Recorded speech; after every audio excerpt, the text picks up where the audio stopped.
100 million people will lose their minds at a television screen this Sunday.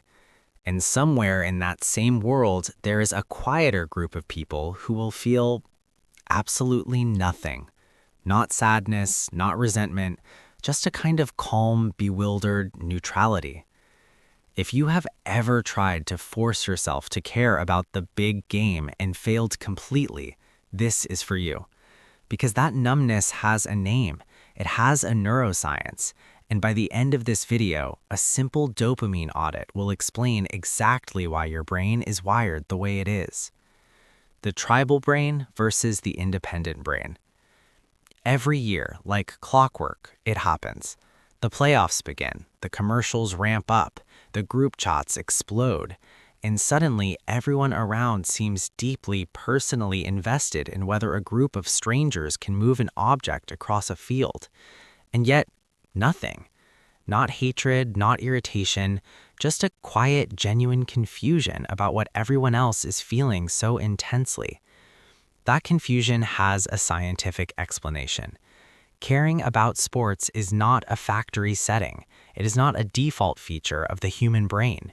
It is a specific neurological response rooted in thousands of years of survival psychology. For ancient humans, the tribe was everything. If the tribe won, survival was more likely. If the tribe lost, everything was at risk. Identity was collective. Self was inseparable from the group. Sports are the modern simulation of that ancient dynamic.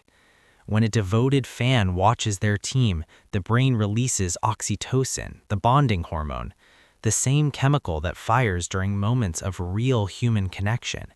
Their nervous system is genuinely registering those players as family, as tribe, as us. But for some brains, that chemical response simply does not activate. Psychologists describe this as having lower tribal instincts, and it does not mean cold. It does not mean antisocial. It means the sense of self is self-contained. A jersey is fabric with a logo. A chant is noise in a stadium. The identity does not need to dissolve into a crowd to feel whole. That is not absence. That is a different architecture. Here's a moment worth sitting with. When a massive crowd chants in unison, when thousands of people move and scream as one, what is the very first instinct? Is it the pull to join, or is it the quiet urge to take one step back? For brains wired with lower tribal instincts, mass conformity reads as a threat to autonomy, not a source of safety. The crowd is not comfort, it's pressure. And that response, completely neurologically valid. The dopamine disconnect. Now, the chemistry. This is where it gets specific. There's a well-documented psychological concept called basking and reflected glory. Researchers call it BIRGing. It's the reason a fan says "we won" after sitting on a couch with no influence over the outcome whatsoever. Their brain is not being irrational. It's genuinely claiming shared ownership of the victory. The victory feels personal. The trophy feels collective. That's a measurable dopamine response to a vicarious event. But here's the divergence. Some brains are wired for direct agency. The dopamine system responds most strongly to outcomes that were influenced directly, to results that were earned, to victories that belong to the self. Vicarious success, borrowed glory, does not activate the same chemical reward. Here's the audit that was promised. 2 options. Answer honestly. Does the brain light up more when A, a team you follow wins a championship, or B, something broken in the house finally gets fixed? If the answer is B, the reason is an internal locus of control. To a brain with a strong internal locus of control, emotional investment in something uncontrollable feels like voluntary anxiety. The outcome cannot be changed, the result cannot be influenced, and that helplessness is not thrilling, it's uncomfortable. Sports also operate on what psychologists call intermittent reinforcement. Win sometimes, lose sometimes, unpredictably. That randomness is the same mechanism that makes gambling addictive. It's neurologically designed to keep attention engaged through uncertainty. For brains that crave competence, control, and predictable returns, that randomness isn't a future, it's just noise. 3 hours, an outcome that cannot be changed, stress that is entirely voluntary. To a fan, that's the entire point. To a brain wired for agency, that's just inefficient. Both responses are valid. They are simply different operating systems running on the same species. The sensory nightmare. There's one more layer, and for some people, this one is the most physical. Super Bowl Sunday doesn't just feel boring, it feels exhausting before it even begins. There's a concept called optimal stimulation level, the precise amount of sensory input a nervous system needs to feel engaged without tipping into overwhelm.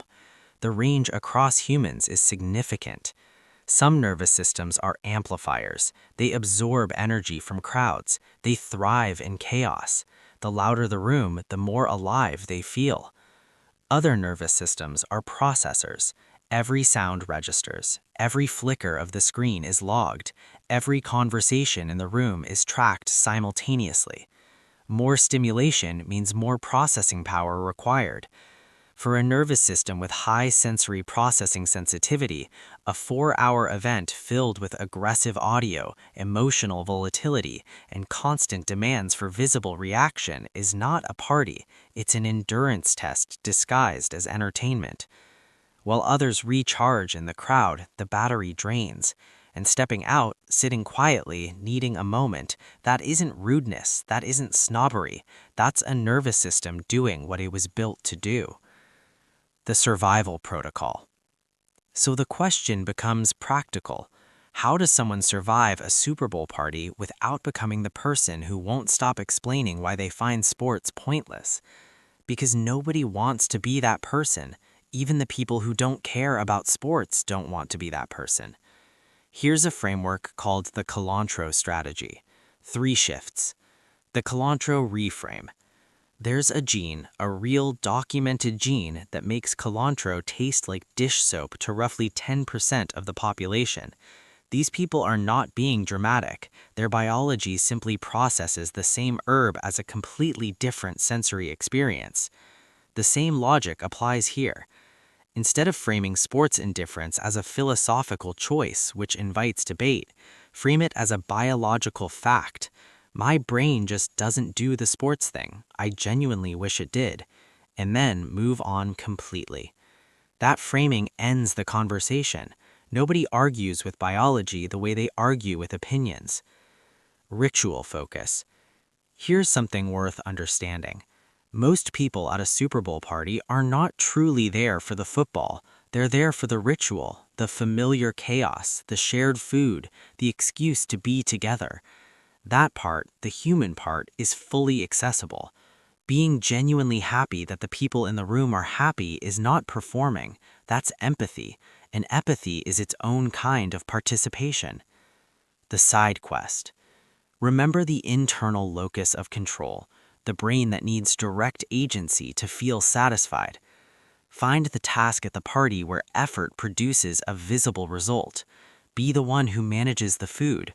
Be the one who keeps the drinks filled. Be the quiet guardian of whatever animal is hiding from the noise. Create something, contribute something, influence something. That brain will have a better time than almost anyone watching the game because it's finally doing what it was built to do.